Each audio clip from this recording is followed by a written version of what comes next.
Hello friends, तो स्वागत है आपका सीक्रेट स्टडी चैनल पर।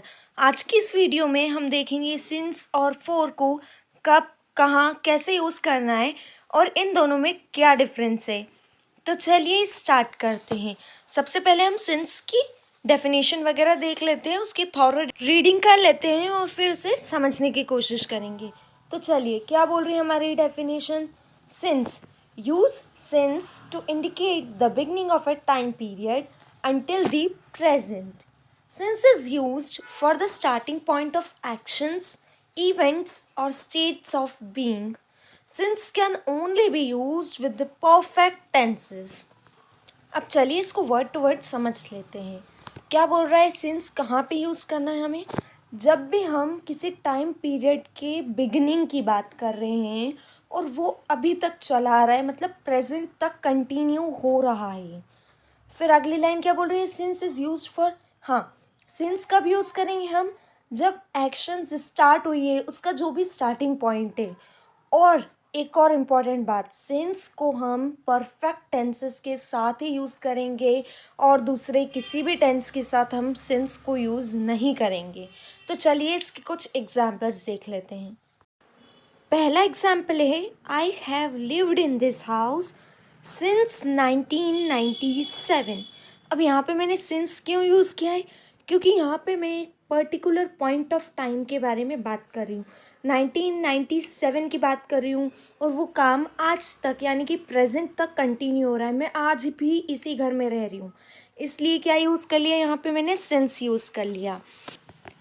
अब अगला सेंटेंस है हमारा, I have been waiting here since 9 o'clock। यहाँ पे वेटिंग क्या है, एक्शन है और एक्शन स्टार्ट कब हो रही है, 9 o'clock पे।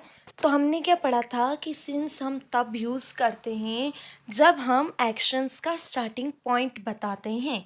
तो यहाँ पे क्या करा मैंने, क्या बताया कि मैं यहाँ पे तुम्हारा वेट कर रही हूँ सुबह 9 बजे से। तो यहाँ पे मैंने सिंस यूज़ कर लिया। चलिए अब हम देख लेते हैं अगला एग्जाम्पल।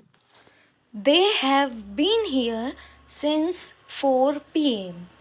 क्या यूज़ किया है यहाँ पे मैंने, सिंस। क्यों यूज़ किया है सिंस यहाँ पे मैंने, क्योंकि अगर हम इसे हिंदी में देखेंगे तो क्या समझ में आ रहा है कि वो यहाँ पे 4 बजे से हैं, यानी कि एक्शन पास्ट में हुई और अभी तक कंटिन्यू है, मतलब वो यहीं पे हैं अभी तक। तो हम यहाँ पे सिंस यूज़ कर लेंगे। चलिए अब हम देख लेते हैं एक और example. He has taken part in 4 conference calls since 9:30। क्या समझ में आ रहा है इससे, हमें पता चल रहा है कि उसने कॉन्फ्रेंस कॉल्स में पार्ट लिया कितनी बजे से, सुबह 9:30 से। तो यहाँ पे हमने क्या स्पेसिफाई कर दिया, पॉइंट ऑफ टाइम हमने बता दिया कि सुबह 9:30 से ही कर रहा है वो। तो ये यहाँ पे हम इसीलिए सिंस यूज़ करेंगे क्योंकि हम यहाँ पे पॉइंट ऑफ टाइम के बारे में बात कर रहे हैं। चलिए सबसे पहले हम एक थॉरो रीडिंग कर लेते हैं कि फॉर कब और कहाँ यूज़ करना है, फिर हम इसे समझ लेंगे। Use for when you are talking about an amount of time, how long something happens. Usually you use it with a period of time. It can be specific or general. For can be used with all the tenses. क्या समझ में आ रहा है इससे हमें कि हमें for कब यूज़ करना है, जब हम टाइम पीरियड के बारे में बात कर रहे हैं।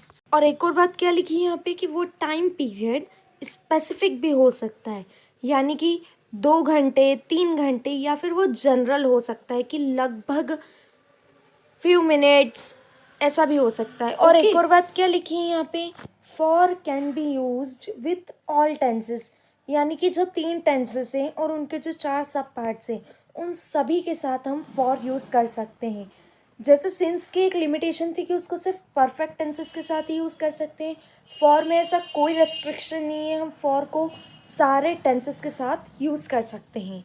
तो चलिए अब हम इसके कुछ एग्जाम्पल्स देख लेते हैं ताकि ये हमें और अच्छे से समझ में आ जाए।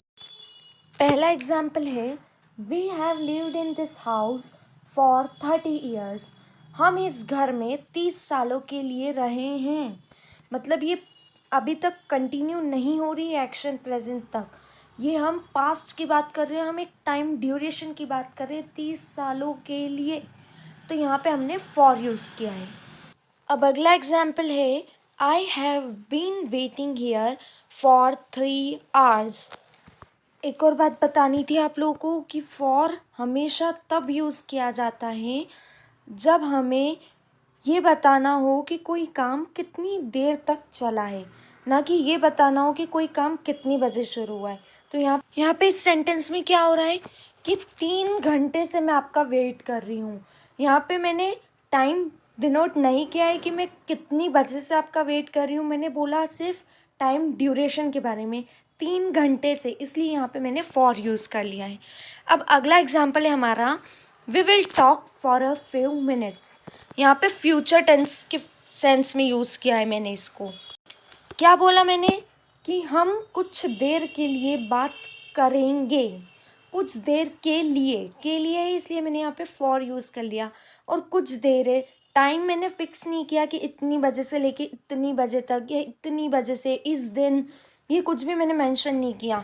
मैंने यहाँ पे बोल दिया सिर्फ फ्यू मिनट्स, कुछ देर के लिए, इसलिए ये टाइम ड्यूरेशन हो गया और यहाँ पे हमने फॉर यूज़ कर लिया। अब अगला सेंटेंस है हमारा, you should stay inside for at least an hour. तुम्हें घर के अंदर ही रहना है, कितनी देर तक के लिए, 1 घंटे के लिए, इसलिए यहाँ पे मैंने फॉर यूज़ किया। मैंने ये नहीं बोला कि तुम्हें घर के अंदर ही रहना है सुबह 9 बजे से, मैंने यहाँ पे बोला 1 घंटे के लिए, इसलिए यहाँ पे मैंने फॉर यूज़ कर लिया है। आई होप आप लोगों को सिंस और फॉर के बीच में डिफरेंस अच्छे से समझ में आ गया है। चलिए हम एक बार और शॉर्ट में रिवाइज कर लेते हैं, हमने क्या देखा इस वीडियो में। इस वीडियो में हमने देखा कि सिंस को हम जब एग्जैक्ट टाइम के बारे में बात कर रहे हैं तभी यूज़ करेंगे, और फॉर के लिए हम जब टाइम पीरियड की बात कर रहे हैं तब यूज़ करेंगे। इसके बहुत सारे एग्जाम्पल्स भी हमने डिस्कस किए थे। एक और एग्जाम्पल ले लेते हैं, I have been recording this video since 9 o'clock। क्या समझ में आ रहा है, टाइम कब से स्टार्ट हुआ है ये मेंशन करने के लिए हमने सिंस यूज़ कर लिया। अब इसी सेंटेंस में मैं फॉर यूज़ करके भी बता देती हूँ आपको कैसे यूज़ करूँगी। I have been recording this video for 10 minutes। क्या बोला मैंने यहाँ पे, 10 मिनट से मैं ये वीडियो रिकॉर्ड कर रही हूँ। यहाँ पे मैंने टाइम पीरियड की बात कर ली, इसलिए मैंने फॉर यूज़ कर लिया। आई होप आपको ये वीडियो अच्छे से समझ में आई होगी। आज के लिए बस इतना ही, थैंक यू। अगर आपको हमारी ये वीडियो पसंद आई हो तो हमारे चैनल को सब्सक्राइब करें और वीडियो को अपने कलीग्स और फ्रेंड्स के साथ ज़रूर शेयर करें और इसे लाइक भी करें। Thank you once again.